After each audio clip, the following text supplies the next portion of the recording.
నమస్కారం అండి. SB news 9550కి స్వాగతం సుస్వాగతం. ఏ రోజు వార్త ఆ రోజు మనకు అప్డేట్ కావాలంటే ఎస్బీ న్యూస్ 9550 ఛానల్ను మీరు సబ్స్క్రైబ్ చేసుకుంటే ప్రతిరోజు వార్త మీకు అప్డేట్గా ఉంటుంది.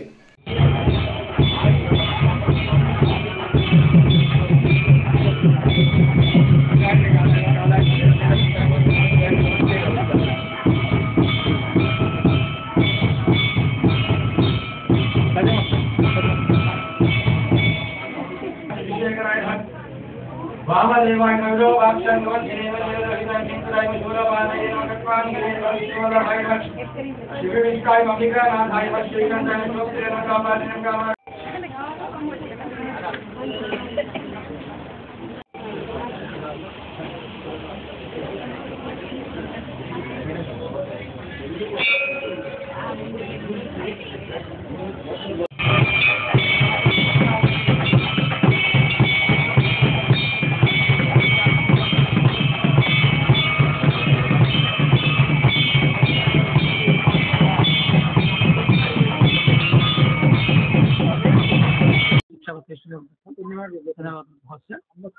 शुभमनाम्यः कुमारस्य वेङ्कटेश्वरनामधीश्य लक्ष्मणाम्यः आदिलक्ष्मणाम्यः सुनीतराम्यः त्रिवेणीनाम्यः पवननामधीश्य हेमन्तनामधीश्य नीरजनाम्यः राजकराम्यः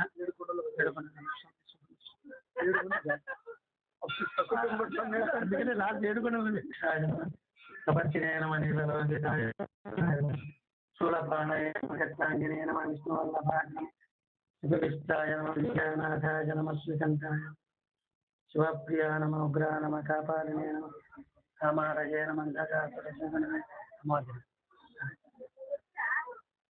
नारायणे नमोऽस्तु नीराजनानन्तरं शुद्धाटं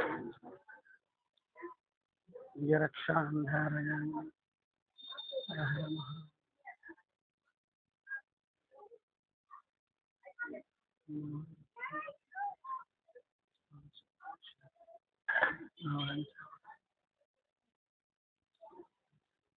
వెయిట్ వేసారు కదా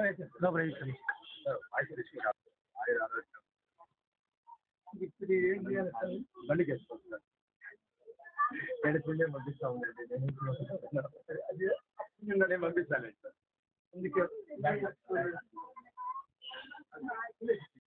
భక్త మహాశయులకు విజ్ఞప్తి, అందరికి కూడా శుభ దసరా.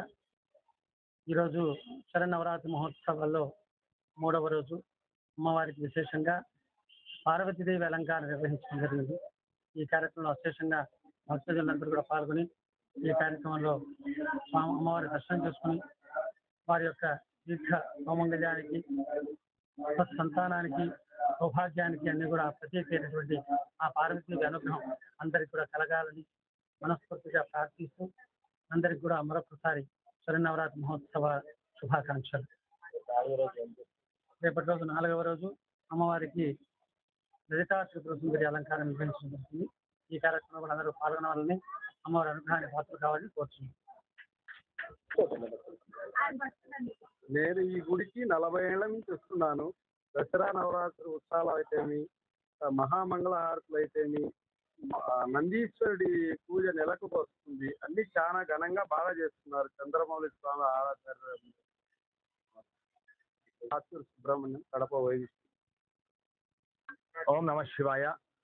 శ్రీ కామకోటి కాళంబాదేవి సమేత శ్రీ సోమసుందర స్వామి వారి దేవస్థానంలో దసరా శరన్నవరాత్రి మహోత్సవాల భాగంగా మొదటి రోజు నుంచి అత్యంత వైభవపేతంగా శ్రీ కామకోటి కాళంబాదేవి వారికి అలంకారం చేయడం జరుగుతోంది. మరియు మొదటి రోజు దీక్షాబద్ధ అలంకారం, నిన్నటి దినం 2వ రోజు అయినటువంటి నిన్నటి దినం అమ్మవారికి రాజరాజేశ్వరి అలంకారం చేయడం జరిగింది. ఈరోజు అతి పవిత్రమైనటువంటి పార్వతీదేవి అలంకారం చేయడం జరిగింది.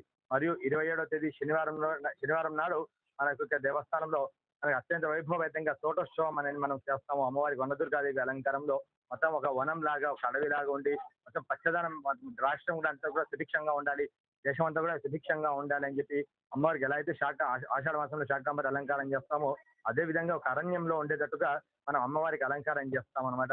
భక్తులందరూ కూడా ఆ రోజు వచ్చి ప్రత్యక్షంగా అమ్మవారిని దర్శించుకొని అమ్మవారి కృపకు పాత్రలు కావాల్సిందిగా మా సవినయ ప్రార్థన. ఓం నమ శివాయ.